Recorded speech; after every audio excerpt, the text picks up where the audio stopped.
Agora sim, muito boa noite, sejam bem-vindos a mais uma aula ao vivo da Unidade Curricular de Manutenção de Sistemas Mecânicos. Hoje nós vamos falar de dois assuntos, tá? Os dois assuntos que são necessários para vocês na próxima aula presencial, né? Quais são os assuntos? Manuais e catálogos e ferramentas, né? Na parte de manuais e catálogos, a gente vai ver o que é importante, o manual, o que tem que ter, o que não tem que ter, as partes importantes, e aí a gente vai fazer uma atividade.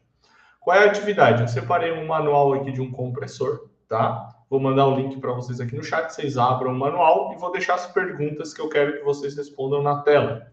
Acho que tem umas 6, 7 perguntas. 1, 2, 3, 4, 5, 6 perguntas. 6 perguntas eu vou deixar na tela, vou dar aí uns 30, 40, uns 30 minutos, acho que é o suficiente para vocês fazerem.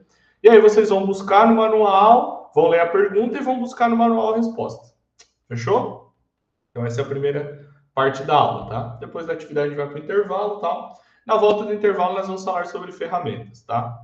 E aí, para quem já trabalha na área da eletromecânica, na área da mecânica, enfim, tá? Ou elétrica, não sei, vou pedir um pouco de paciência de vocês. Por quê? A gente vai falar desde chave de fenda até curvador de tubo. E por que eu peço um pouquinho de paciência de vocês? Porque vocês já estão acostumados com essas ferramentas, ok? Mas vocês têm que entender que nem todos os colegas, tá? Estão acostumados a utilizar esse tipo de ferramenta. Então, a gente vai partir desde as ferramentas mais simples até ferramentas mais complexas para que todos saibam quais as ferramentas nós temos disponíveis e quais vocês devem utilizar. Combinados? Estamos combinados, então? Então, vamos lá. Eu sempre dou essa introduzida quando a gente vai falar de coisas simples, porque eu sofri bastante isso na minha graduação em engenharia mecânica, tá? O que acontece? Eu fiz a minha graduação em engenharia mecânica numa escola técnica, né? Então era uma escola técnica e a maior parte dos meus colegas já tinha feito curso técnico, né? E eu não fiz curso técnico. Então, por exemplo, a gente tinha, sei lá, 20 pessoas na sala, 15 já tinham feito cursos técnicos e eu vim num colégio normal, né? Estava ali aprendendo. Então, muitas das coisas que o professor falava, às vezes já era com linguajar técnico ou já pensando que todo mundo que estava ali já conhecia. E não era isso que acontecia. Por exemplo, eu era um que não conhecia o que ele estava falando, então ele tinha que explicar, né? Eu achava que ele tinha que explicar de um jeito que eu, que nunca tinha visto, né? Conhecesse, soubesse também, né? Então, por isso que eu sempre faço essa colocação. Beleza? Mas então, vamos lá. Vamos lá.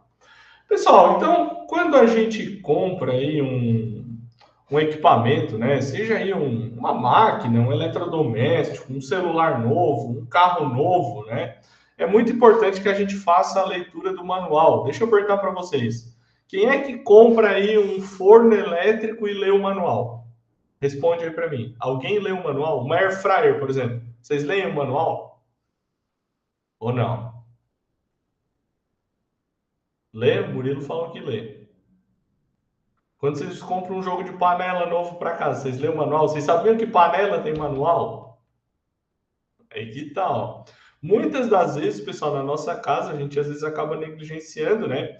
E pula diretamente para a parte do uso, não como todo brasileiro.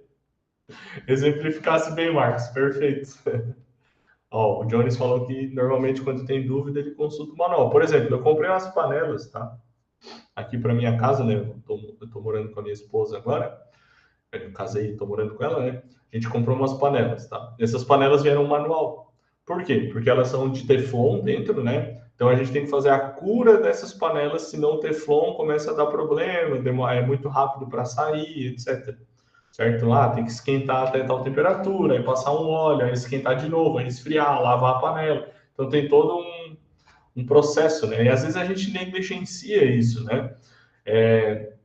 Na nossa própria casa, né? Imagine, então às vezes a gente leva esse tipo de hábito para a empresa também, né, pessoal? De negligenciar, às vezes a pessoa trabalha lá num torno, por exemplo.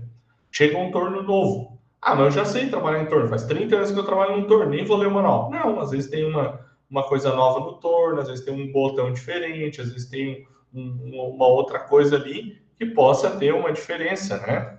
E aí, pessoal, dada a importância do nosso manual, A gente vai utilizar aqui como exemplo na aula, tá?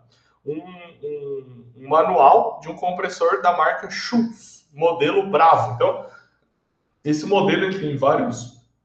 Ele é uma linha, né? A linha Bravo da Schultz. Eles têm vários modelos de compressor dentro dessa linha, tá?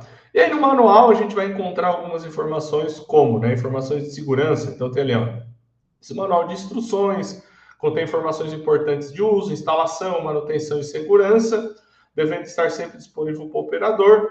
Depois do lado também tem, ó, conforme a orientação do esquema elétrico da tabela 4, capítulo 7, instalação, o pressostato não deverá ser conectado diretamente ao motor e sim a um circuito de comando.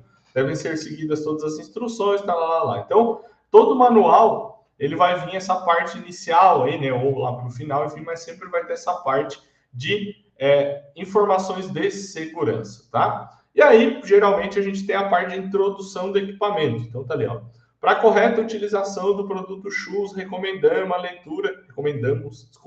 leitura completa desse manual. Ele vai ajudar a otimizar o rendimento, garantir o uso seguro, orientar a manutenção preventiva do equipamento, e aí ele vai dando todas as informações desse manual, beleza? Na parte 3, na parte 3, ou em alguma parte, é porque eu dividi por parte, mas não necessariamente vai estar nessa ordem, tá? A gente tem uma parte de inspeção, né? Então, nesse caso, a inspeção do compressor, tá ali, ó.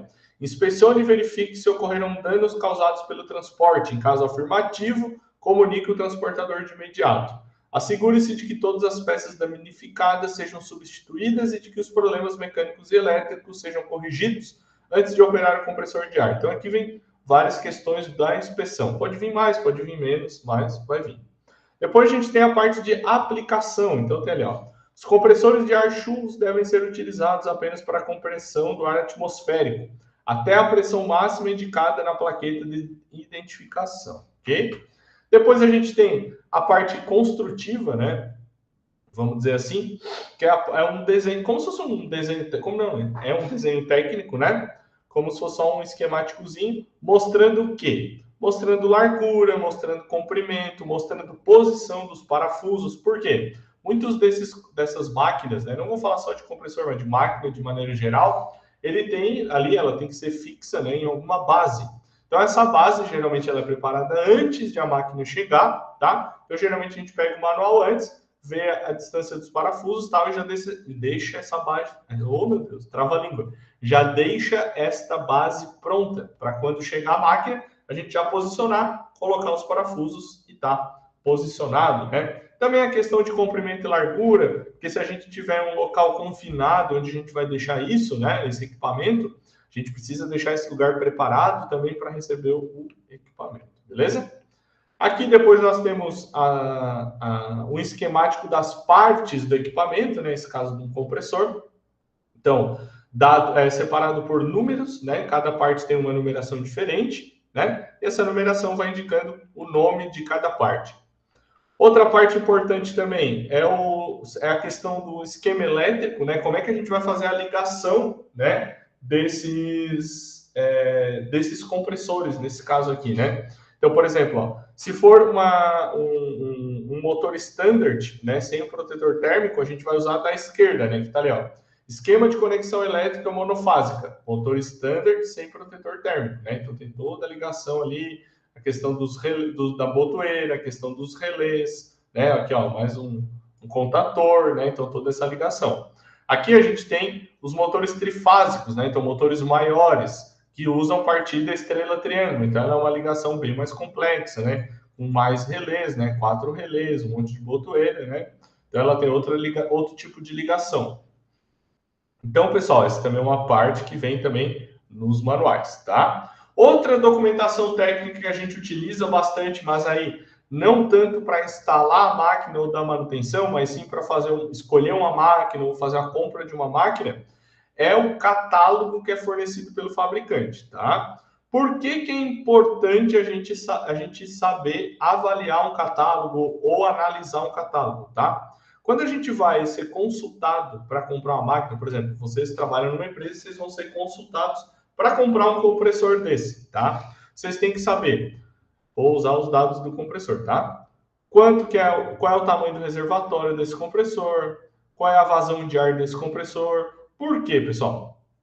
Porque, a depender do tamanho do compressor, ele não vai atender, né, a quantidade de pontos de ar comprimido que eu vou ter, por exemplo, né? Ou pode ser que eu superdimensione, compre um muito maior que é necessário, aí desperdiçando dinheiro, ou pode ser que eu compre um muito menor, que não vai sair ar, por exemplo, lá no último bico de ar comprimido, certo? Então eu tenho que saber quanto de ar comprimido eu vou precisar para poder fazer essa escolha. Então, por exemplo, tem 3 exemplos aqui. Tem esse primeiro MS 2.3 Jetmaster, o Pratic Air CSA 7.5/20 e o Pratic Air 8.2/25, né? Então ele já tem algumas diferenças aí, como por exemplo, a potência do motor desse primeiro é um terço de HP. Esse aqui é um HP e meio e esse aqui é 2 HP. Então a gente já tem uma diferença grande aí de potência de motor, tá? Por exemplo, tamanho 180 por 245 por 480 milímetros, esse primeiro aqui. O segundo, 270 por 610 por 500. E o último, 585 por 285 por 620. Então, os tamanhos também são diferentes. Lembra que eu falei ali anteriormente do tamanho da base do nosso equipamento? Então, isso é importante também, tá? Outra questão, aí a gente entra nas questões mais técnicas, tá? Vazão máxima de ar. Esse primeiro, 65 litros por minuto. Esse do meio, 110 litros por minuto. E esse aqui, 232 litros por minuto. Então, basicamente, de um para o outro, ele vai dobrando a vazão de ar, né? E aí, o que a gente tem que considerar aqui? Por exemplo, eu tenho a minha fábrica, né? Minha fábrica tem 10 pontos de ar comprimido, que eu vou precisar alimentar. Só que o último ponto está muito longe, está, por exemplo, uns 20, 30, 100 metros de distância. Uns 40 metros de distância, vai. Então, eu tenho que calcular quanto que sai de ar comprimido e quanto que vai chegar lá. Porque também não adianta eu, por exemplo, faço o cálculo, certo? Vejo ali certinho, tal. Daí compro, aí ele deu, né, no meu cálculo, que é um de 110 litros por minuto. Eu coloco lá, só que lá no último ponto, eu não calculei a vazão lá. E aí eu descubro que está saindo pouco ar, então não me serve. Eu tenho que comprar um maior, né? Então, pessoal, a gente saber essa, ó, por exemplo, pressão de operação, né? 2.8 bar, 8.3 bar e esse também, 8.3 bar. Então, pessoal, a questão de a gente conhecer também o catálogo além do manual do fabricante é essa questão, né? De a gente conseguir dimensionar isso.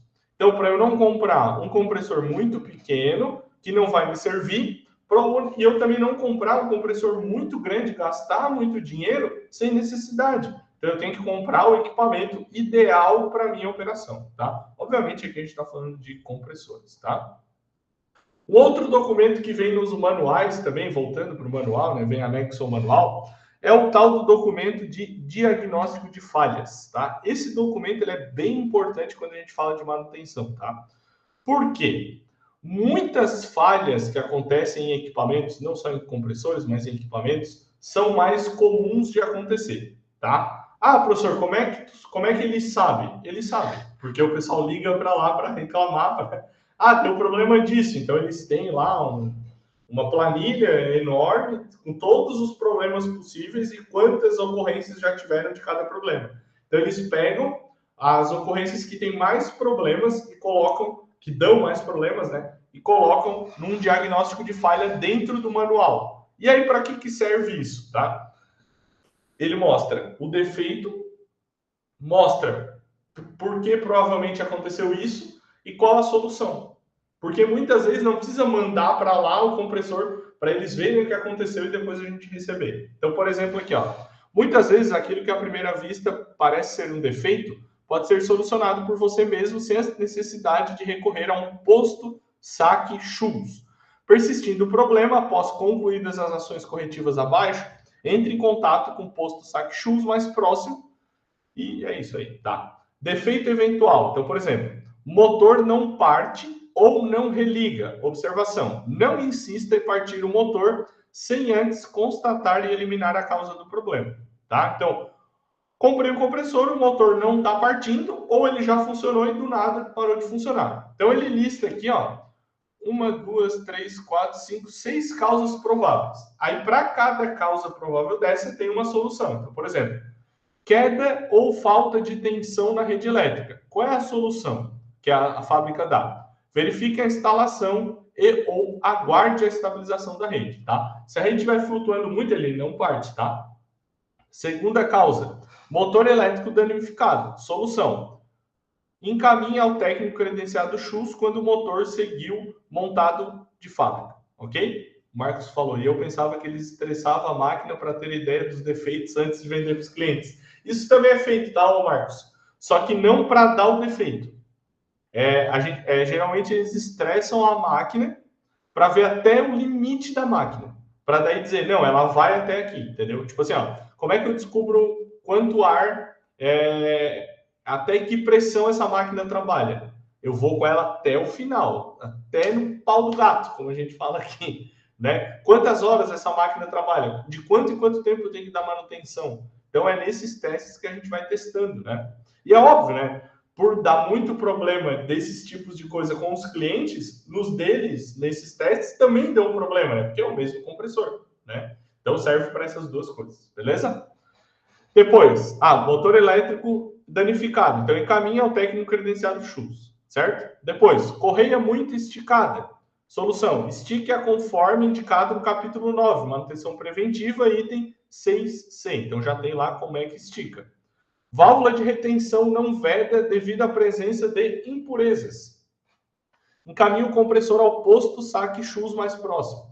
Protetor térmico do motor ou relé de sobrecarga da chave atuado. Solução, aguarde o resfriamento do motor para rearmar manualmente ou automaticamente o relé. Ok?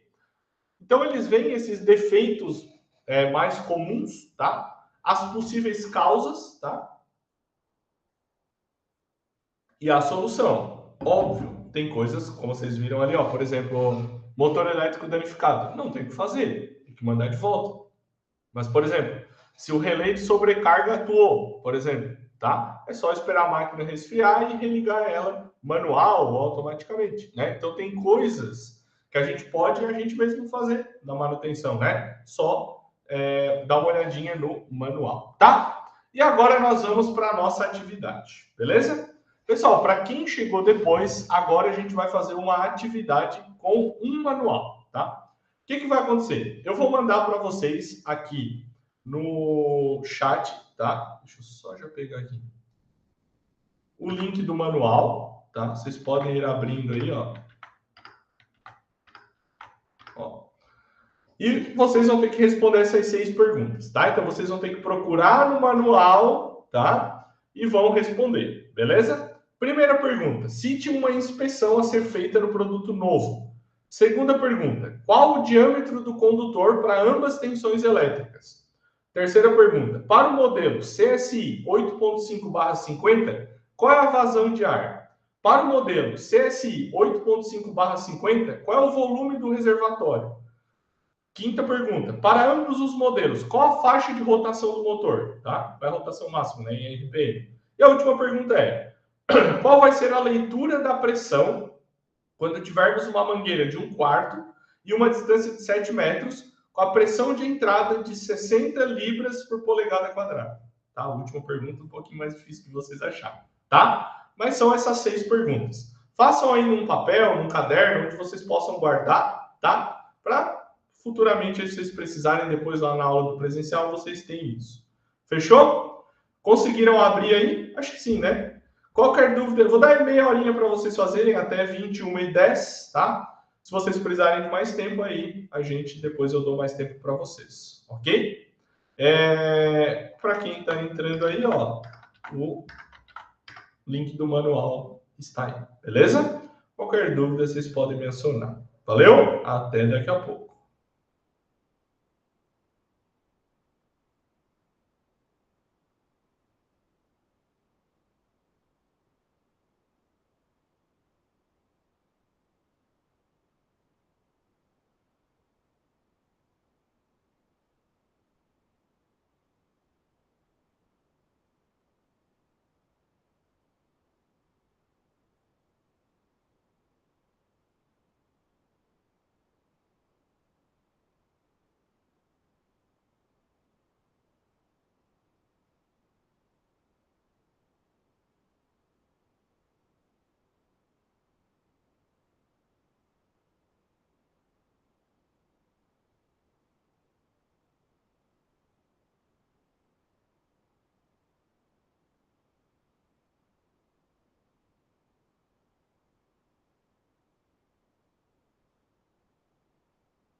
Ô, Marcos, dá uma seguradinha aí nas respostas, não vão botando no chat, pessoal, porque senão depois fica uma bagunça, eu não consigo ler de todo mundo, tá? Aí depois eu vou perguntando e vocês vão respondendo, pode ser?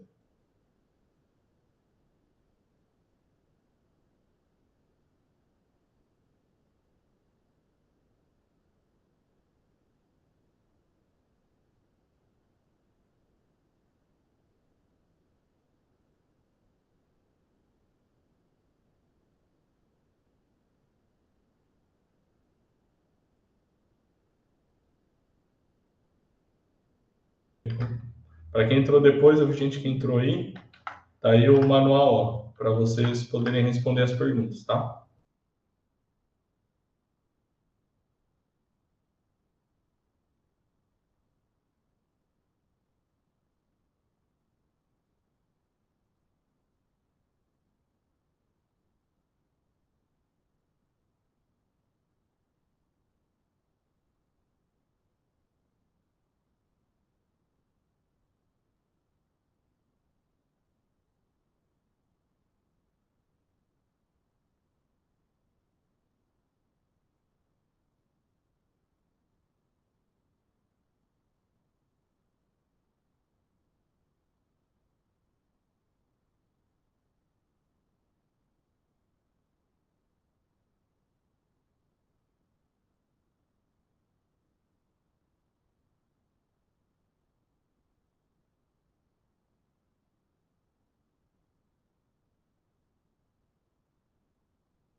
Calma aí, Gutenberg.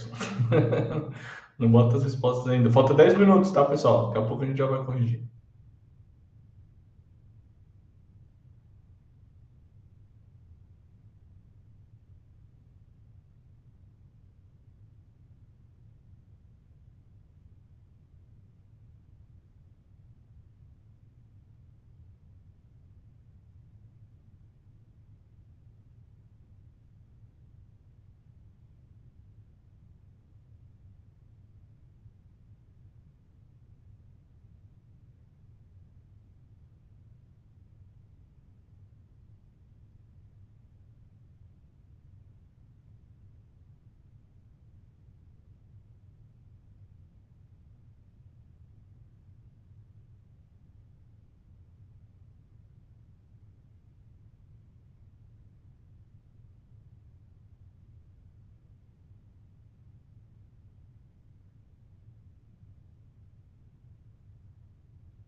5 minutos, tá, pessoal? Já vamos corrigir daqui a pouco.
Vamos lá então, pessoal. Vamos corrigir. Deixa eu botar o... Peraí, deixa eu ver o que eu faço aqui. Deixa eu botar o manual aqui para ir mostrando para vocês onde é que estão as informações para quem não conseguiu. Tá? Deixa eu ver onde é que eu vou deixar as perguntas aqui para eu ir poder perguntando. Deixa aqui.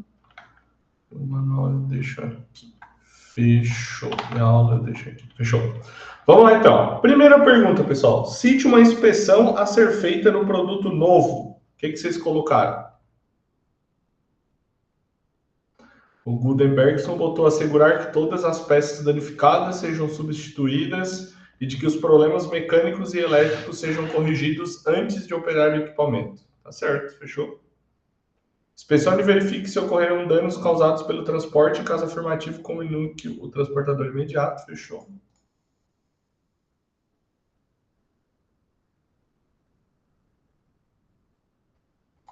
Se alguém quiser falar pelo microfone, também pode, tá? Tá liberado aí o microfone para vocês.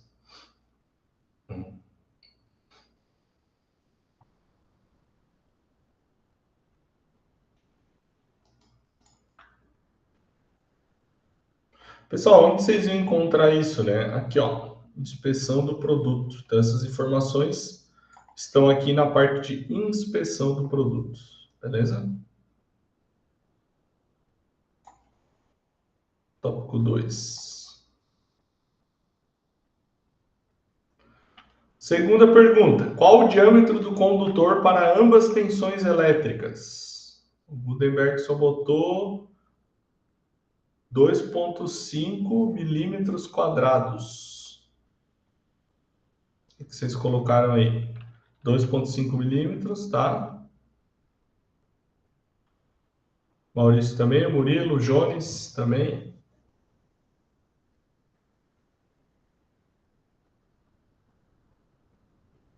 Pessoal, onde estava essa informação, né? Está aqui nessa parte 8, né? Na parte de instalação desse lado de cá, ó.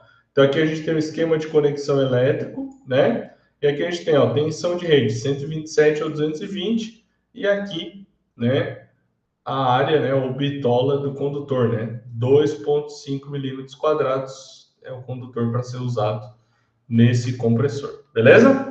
Terceira pergunta, para o modelo CSI 8.5/50, qual a vazão de ar?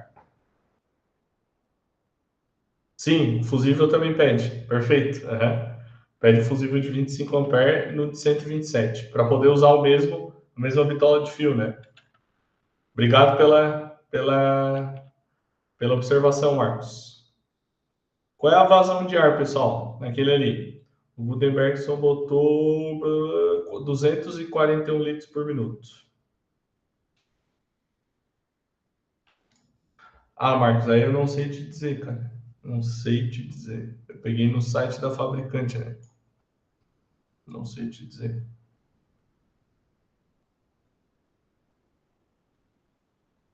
Oh,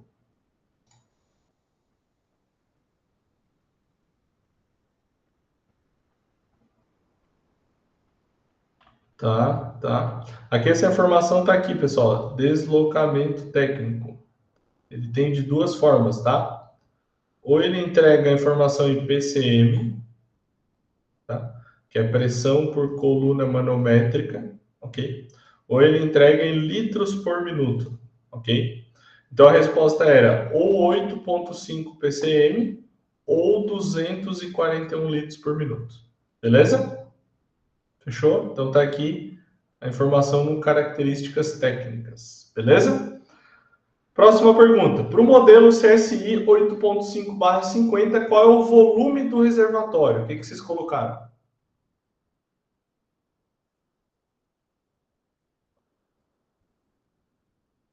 O Murilo botou 46 litros.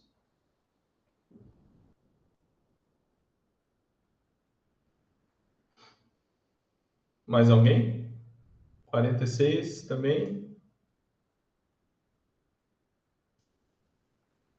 46. Então, essa informação também está aqui, ó, na características técnicas, né? Se a gente ir um pouquinho mais para o lado aqui, ó, ele fala de reservatório. Então, volume, deixa eu ver aqui, eu não estou enxergando. Volume geométrico, né? Que é o volume por conta da geometria do reservatório, né? Então, aqui, ó, CSI 8.550, o volume é 46 litros. Fechou, pessoal, show de bola. Próxima pergunta. Para ambos os modelos, qual a faixa de rotação? O que vocês colocaram?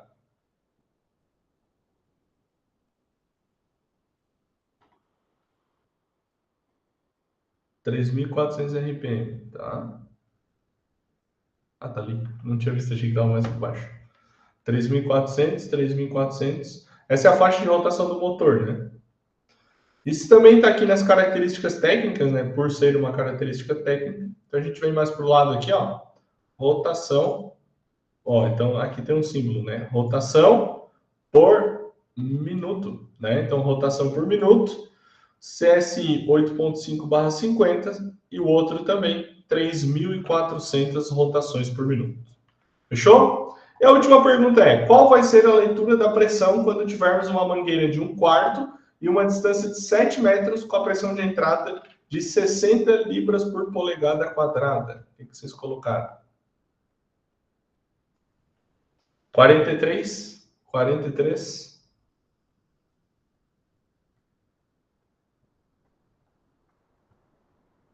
43? 43?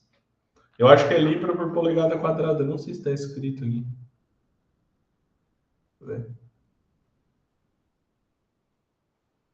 Eu acho que essa tabela é libra por polegada quadrada. Ah, não, porque aqui tá, né? Aqui vocês vão achar na operação do compressor, né? Então, nessa tabela aqui, tá? Então, aqui, ó, a gente tem leitura de pressão de entrada na mangueira em libra por polegada quadrada, ok? Então, qual é a pressão de entrada, né? Eu falei na 60, né? Então, essa faixa aqui, ó. Mangueira de 1/4, então é essa parte da tabela até aqui, né? 60, ok? E distância de 7 metros. Então, é essa coluna aqui com essa linha aqui. Então, a resposta está aqui. 43 libras por polegada quadrada. Fechou, pessoal? Show de bola aí a participação de vocês, tá? Pessoal, agora nós vamos fazer um intervalito. Deixa eu botar aqui na tela do intervalo. E depois nós vamos falar um pouquinho de ferramentas utilizadas na manutenção. Beleza? 10 minutinhos, daqui a pouco a gente está de volta. Até daqui a pouco, pessoal. Valeu!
Vamos lá então, meu pessoal. Vamos lá, vamos lá.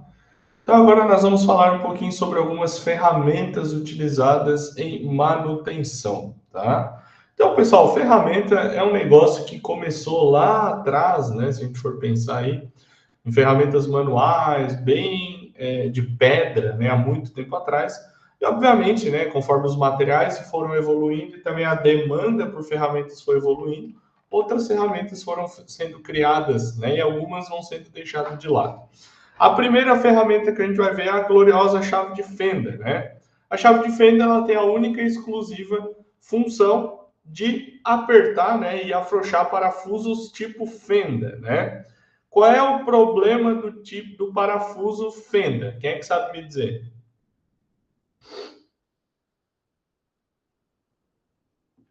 Alguém que esteja aí. Qual é o problema?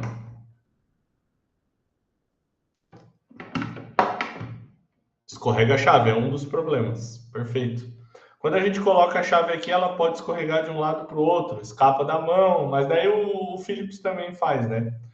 E o principal problema do parafuso fenda é que quando a gente vai apertar, ele faz um ponto de pressão aqui e um ponto de pressão aqui, né? Sempre cruzado. E qual é o problema disso, né?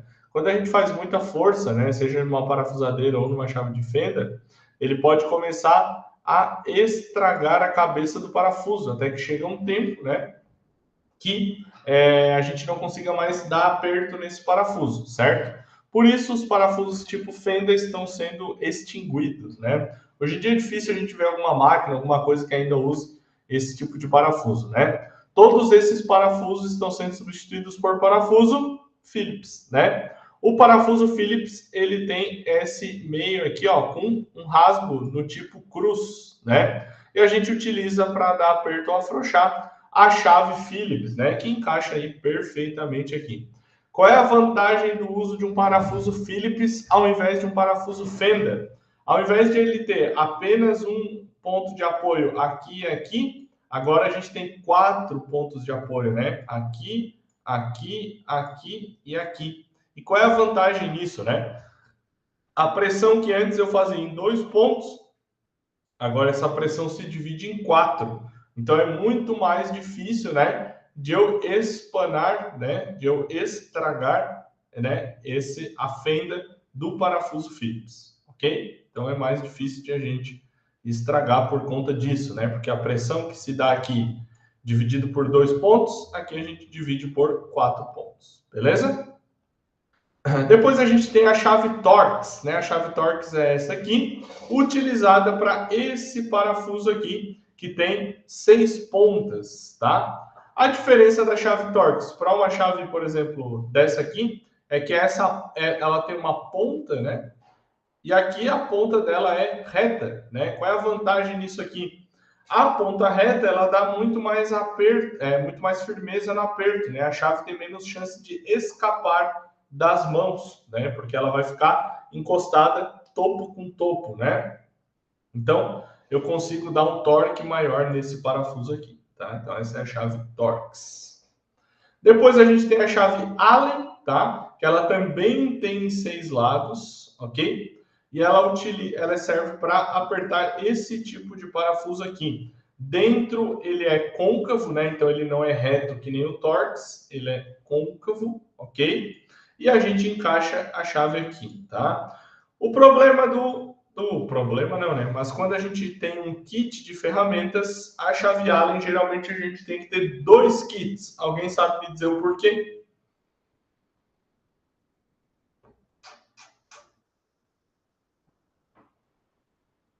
Alguém? Pode falar, Denise, fica à vontade.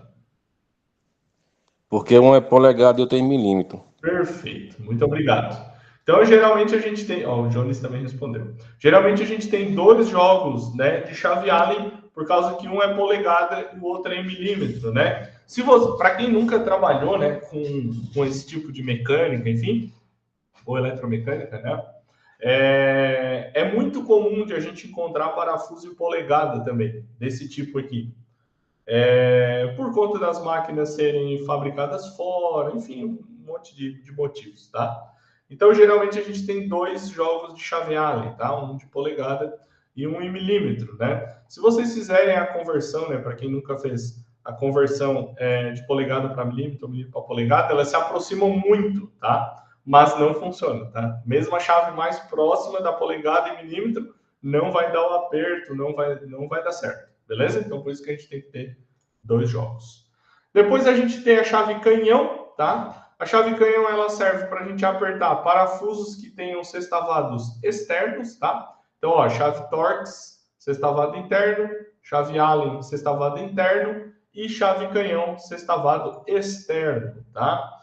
Então, o ponto negativo dessa ferramenta, tá? É porque esse tipo de parafuso, geralmente, ele requer um torque maior. Então, a gente usa parafusadeira ou algo do tipo, e essa chave ela não nos permite fazer isso. Por quê? Porque como ela é reta aqui, né? Vamos dizer assim, né? Ela é reta, não tem uma alavanca, né? A gente não consegue dar um aperto tão alto, né? Um torque necessário para esse tipo de parafuso. Beleza? Mas essa é a chave.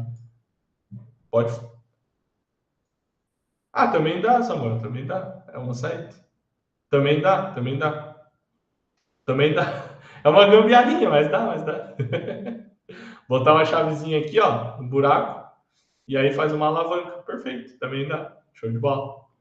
Depois a gente tem a chave grifo, tá? Ou conhecida também como chave de cano, tá? Ela tem essa abertura aqui, a boca dela, né? Essa parte da boca dela é regulável, né? Então, aonde tem essa parte redonda aqui, a gente consegue afrouxar ou apertar, né? Então, geralmente a gente regula ela, né? A gente abre bastante ela, coloca lá onde a gente precisa fazer o aperto e vai até ela apertar. E aí, esse braço bem comprido dela, né? O cabo bem comprido, é para a gente conseguir dar um alto torque, né? Por quê? Quanto maior o braço aqui, menos força eu vou fazer quando eu estiver dando torque aqui, beleza? E aí eu consigo dar torques mais altos, né? E aí eu consigo usar essa chave aqui para parafusos de várias cabeças, várias porcas diferentes, até tubos lisos, né? Porque a boca dela é dentada, eu também consigo utilizar, então ela tem uma gama grande de utilização aí, a chave de grifo, beleza? A característica dela é que ela tem essa parte aqui móvel, ok? Depois nós temos a chave inglesa, ela é bem parecida com a chave de grifo, tá?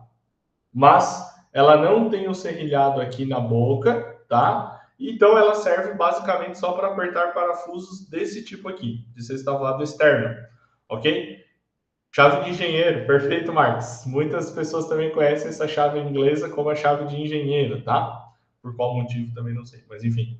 Então a gente já consegue dar torque nesse parafuso maior do que a chave canhão, né? Utilizando a chave inglesa, tá? Então a diferença dela é que o mecanismo de abertura em relação à chave de grifo ela é diferente, né? Esse mecanismo aqui, então a gente gira ela para um lado e para o outro e ela abre ou fecha a boca, tá? Diferente da chave de grifo, que a gente gira ao contrário e a boca é serrilhada, tá? Então a gente tem aqui essa aqui também. Depois a gente tem a chave estrela, né? A chave estrela ela é também de parafuso de sextavado, para apertar parafuso sextavado externo, né? Esse parafuso aqui, o mesmo da chave canhão e o da chave inglesa, tá? Diferente do canhão, tá?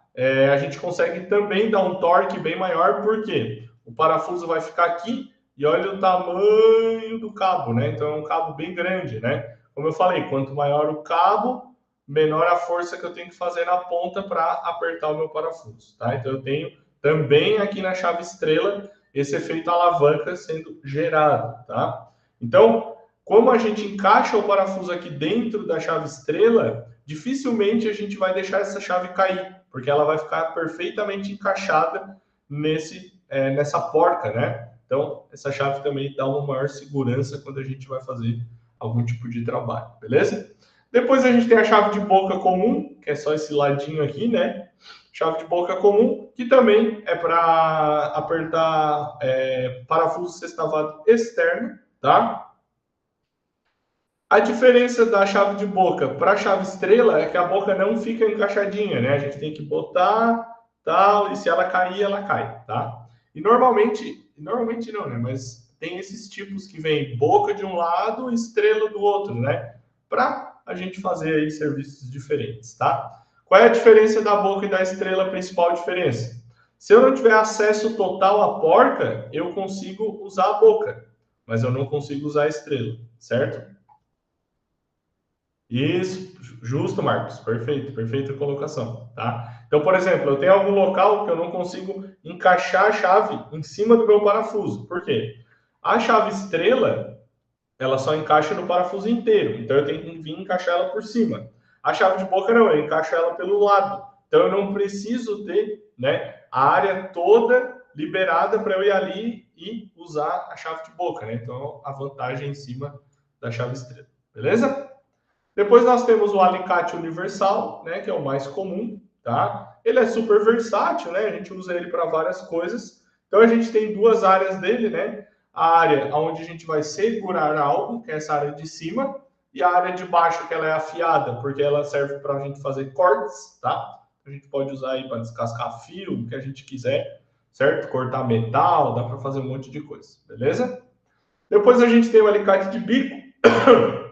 A gente tem todas as funções desse aqui, só que ele tem um bico mais comprido, né? Então essas pontas, né, mais compridas, a gente consegue alcançar mais locais aonde esse carinha aqui não alcança, tá? Só que tem uma diferença, tá? A força que eu coloco nesse alicate eu não consigo colocar nesse. Por conta da finura aqui do bico, o tamanho do alicate, o cabo ele não é tão robusto quanto um alicate universal, tá? Então tem essas diferenças também.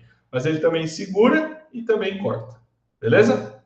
Depois nós temos o alicate de corte, que ele só tem uma função, que é cortar, tá? Então ele tem uma seção de corte mais longa que um alicate, por exemplo, de bico ou um alicate universal, ok?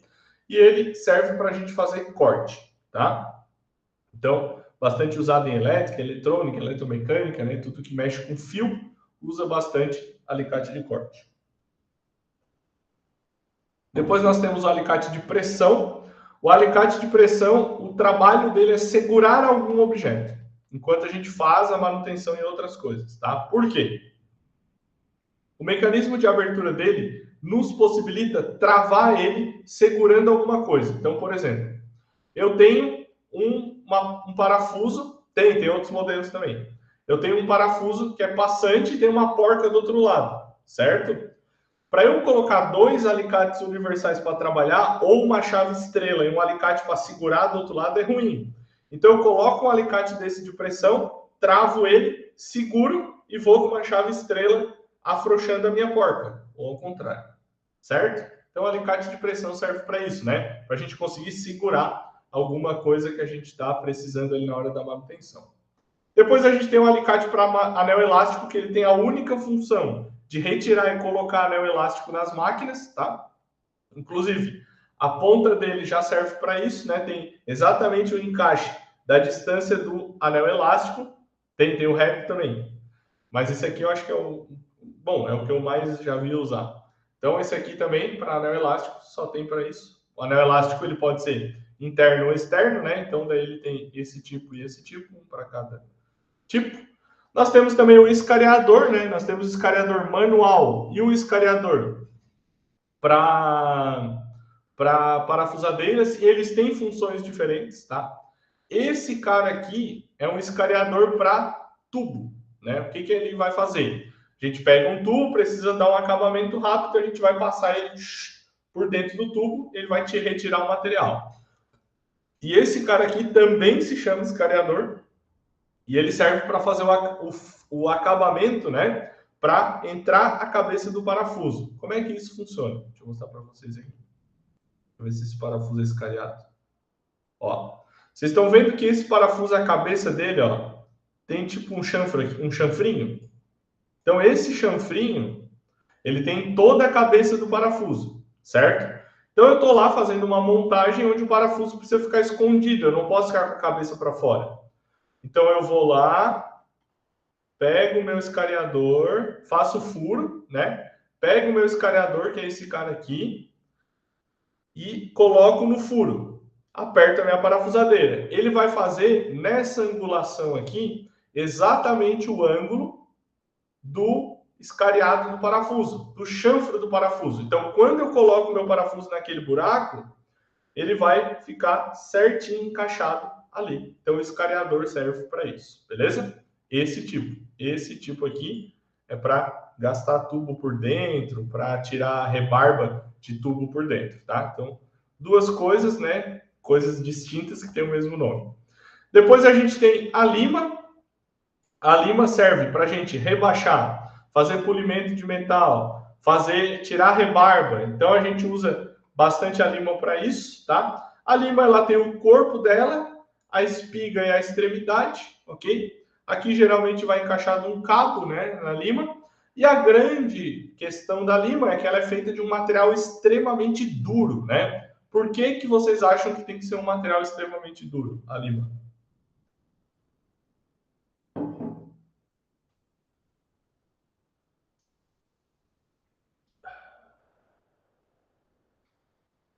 Por quê? Como ela serve para retirar material metálico, eu tenho que ter um material mais duro do que o material que eu vou retirar. Então, por isso, para poder arrancar o material, né? Então, por isso que a lima é feita de um material extremamente duro.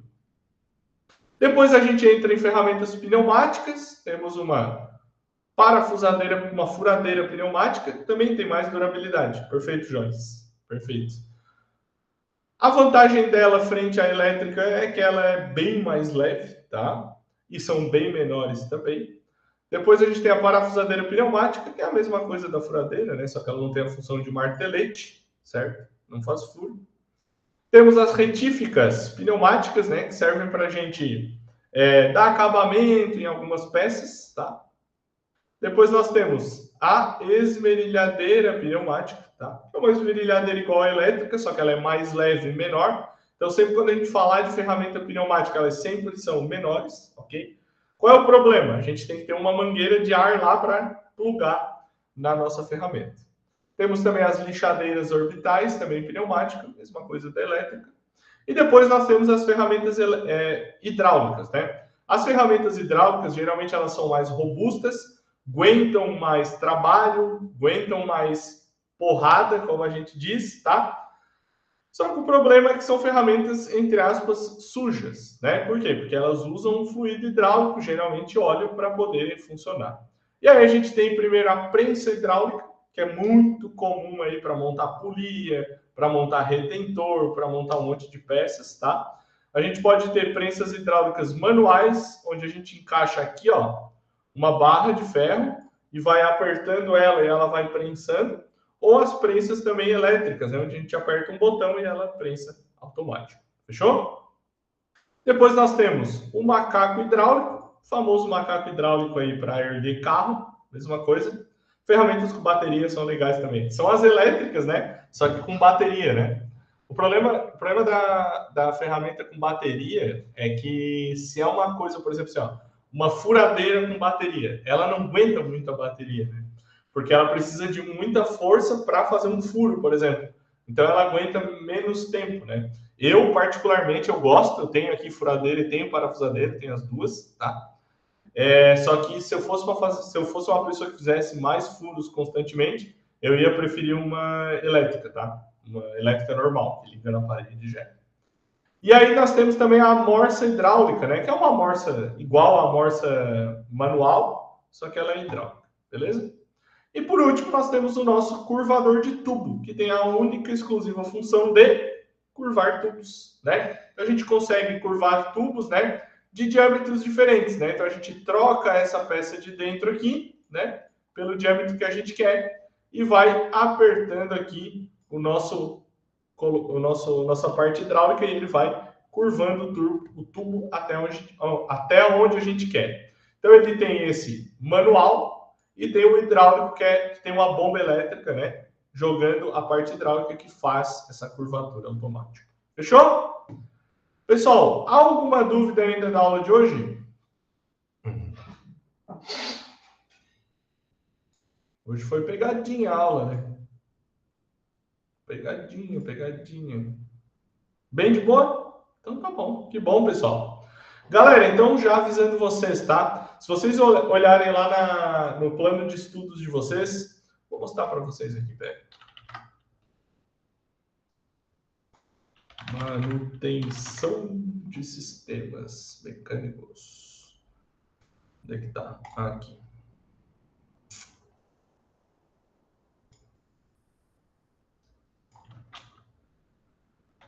Deixa eu botar aqui para vocês verem.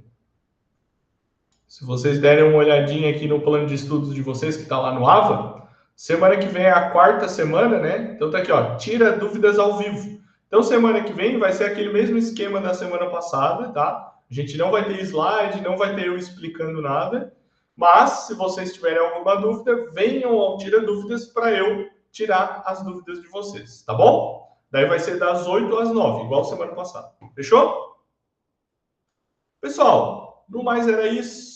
Uma ótima semana para vocês. Que Deus os abençoe. Nos encontramos novamente semana que vem aqui. Muito obrigado pela presença de todos. Até semana que vem. Muito boa noite. Valeu. Um abraço.